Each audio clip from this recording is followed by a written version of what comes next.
Suku Bajo merupakan salah satu etnis di Indonesia Timur yang dikenal sebagai bangsa penjelajah lautan. Mereka tersebar di pesisir Indonesia, Malaysia, serta Filipina. Di Indonesia sendiri, ada beberapa wilayah yang menjadi tempat bermukim dari suku Bajo, seperti Teluk Tomini di Kabupaten Toju Una-Una, Sulawesi Tengah. Pulau Bungin yang berada di Kecamatan Alas, Kabupaten Sumbawa, Nusa Tenggara Barat. Namun, tercatat pemukiman terbesar suku Bajo di Indonesia diketahui berada di Kepulauan Wakatobi, Sulawesi Tenggara.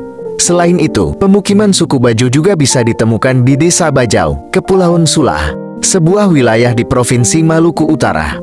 Dari semua pemukiman suku Bajo yang tersebar memiliki beberapa kesamaan, yaitu adanya kampung terapung di atas perairan laut dangkal. Karena perkampungan yang dibentuk oleh suku Bajo akan selalu berdampingan dengan laut. Pada zaman dulu suku Bajo tinggal di atas perahu dan mengandalkan posisi bintang sebagai penunjuk arah perjalanan mereka. Seiring dengan berjalannya waktu, orang-orang suku Bajo mulai mengubah cara hidupnya dengan menetap dan membangun rumah-rumah panggung di atas permukaan laut dangkal sebagai tempat tinggal. Suku Bajo memiliki budaya maritim yang kuat. Mereka tinggal di permukiman terapung di laut lepas, dengan bermata pencaharian mayoritas sebagai nelayan dan sangat ahli dalam menyelam. Selain itu, suku Bajo juga dikenal dengan keahlian dalam membuat perahu tradisional yang disebut sebagai kapal finisi. Kapal tersebut digunakan untuk berlayar jauh mencari ikan, dan sekarang sudah mulai beralih fungsi menjadi kapal wisata di Labuan Bajo. Tidak ada catatan sejarah pastinya tentang asal-usul suku Bajo, tetapi diperkirakan mereka berasal dari daerah Sulu di Filipina. Sejarah panjang migrasi melintasi perairan di sekitar kepulauan membuat mereka memiliki hubungan kuat dengan wilayah tersebut. Migrasi ini diyakini terjadi pada abad ke-18 dan ke-19, ketika suku Bajo mencari tempat baru untuk tinggal dan membangun komunitasnya. Suku Bajo memiliki perjalanan yang panjang dan selalu dekat dengan hidup di lautan. Pada masa lalu, suku Bajo dikenal sebagai kelompok perompak laut.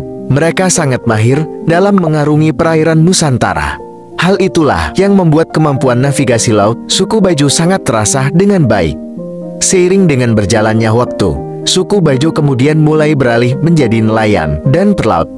Mereka sudah meninggalkan kebiasaan menjadi perompak dan mulai membangun pemukiman di pesisir-pesisir pantai Sulawesi. Rumah adat suku Bajo bernama Lapa-Lapa. Rumah ini adalah rumah panggung yang terapung di atas air. Rumah ini memiliki konstruksi yang sangat unik, karena dibangun dengan menggunakan kayu-kayu yang tahan air, kemudian direkatkan dengan tali rotan yang kuat. Suku Bajo juga memiliki tradisi unik dalam membangun rumah adat dengan material alami dari laut, seperti terumbu karang dan kerang. Untuk lantai rumah terbuat dari bambu yang disusun rapat untuk menjaga keseimbangan. Sedangkan di dalam rumah terdapat ruang tamu, kamar tidur, dapur, dan tempat penyimpanan hasil laut. Dalam kehidupan sehari-hari, rumah adat ini bukan hanya tempat tinggal, tetapi juga menjadi pusat kegiatan sosial dan budaya. Mereka kerap mengadakan pertemuan keluarga besar, upacara adat, dan acara penting lainnya di rumah ini.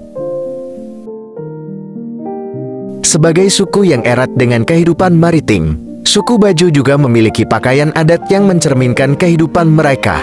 Pakaian adat suku Bajo terdiri dari beberapa bagian, mulai kepala sampai ujung kaki. Pakaian adat pria bernama sarija. Pakaian ini terdiri dari sigar, kamas, saluar, dan bidah. Sedangkan pakaian adat suku Bajo untuk perempuan bernama samara. Pakaian adat ini terdiri dari sigada, kamada, juada, dan rok taha. Bagi suku Bajo, kepala adalah bagian terpenting dan terhormat dari tubuh manusia, yang harus selalu dilindungi dan diperhatikan. Kebanyakan suku Bajo dahulu memanjangkan rambutnya, tapi tidak membiarkannya tergerai acak-acakan. Rambut biasanya digelung atau diikat dengan ikatan kain.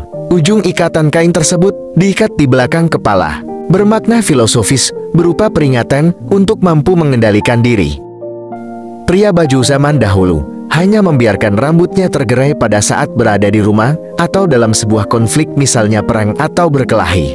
Membuka ujung ikatan kain di belakang kepala atau membuka tutup kepala, berakibat tergerainya rambut, adalah bentuk terakhir dari luapan emosi yang sangat dahsyat dan tak tertahankan lagi. Jadi makna subtatasi dari pakaian adat adalah perwujudan pengendalian diri.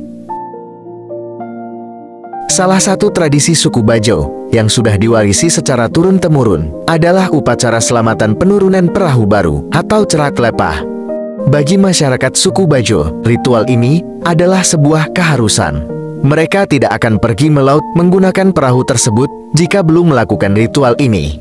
Mereka yakin laut dan perahu tempat mereka mencari nafkah dihuni makhluk-makhluk halus yang senantiasa melindungi, memberi rejeki, dan juga sewaktu-waktu dapat menimbulkan bencana atau malapetaka kepada mereka saat melaut. Upacara ini dilakukan saat membangun atau menurunkan perahu baru ke laut.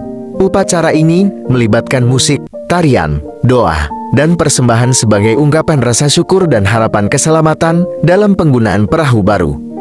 Selain itu, ada beberapa tradisi unik lainnya dari suku Bajo, seperti Madupa, adalah tradisi membakar dupa yang dilakukan dalam prosesi pemakaman. Masyarakat suku Bajo percaya bahwa asap dupa yang dibakar akan membuat doa yang dipanjatkan terkabulkan dan diterima. Selain itu, ada juga tradisi yang dilakukan untuk menghormati penguasa di laut. Tradisi tersebut adalah tradisi Bombongenalau. Ritual ini dipercaya akan mempermudah datangnya rezeki dan menghindari bala saat di lautan. Salah satu tari tradisional suku Bajo adalah tari Nigal. Tari ini biasanya menampilkan gerakan yang lincah dan energik. Tarian ini merupakan rangkaian ritual pengobatan untuk menyemangati orang yang sakit agar menemukan semangat dalam hidup. Dalam pertunjukannya akan diiringi tabuhan kendang, dan selama pertunjukan juga akan diiringi dengan lagu liligo atau lagu tradisional suku Bajo. Tari Manca. Tarian ini merupakan bagian integral dari kebudayaan masyarakat suku Bajo dan sering dipertunjukkan dalam berbagai acara adat dan upacara penting. Biasanya ditarikan oleh pria atau wanita dalam kostum tradisional yang khas. Setiap gerakan dalam tarian ini menggambarkan berbagai aspek kehidupan masyarakat Bajo, seperti kegiatan menangkap ikan, merawat perahu, dan merayakan hasil laut. Tarian ini juga sering digunakan sebagai ungkapan rasa syukur kepada Tuhan atas hasil laut yang melimpah. Keindahan dan keanggunan tarian suku Bajo memberikan pesonanya tersendiri, sehingga berhasil menarik perhatian wisatawan yang datang mengunjungi daerah suku Bajo. Salam satu bangsa.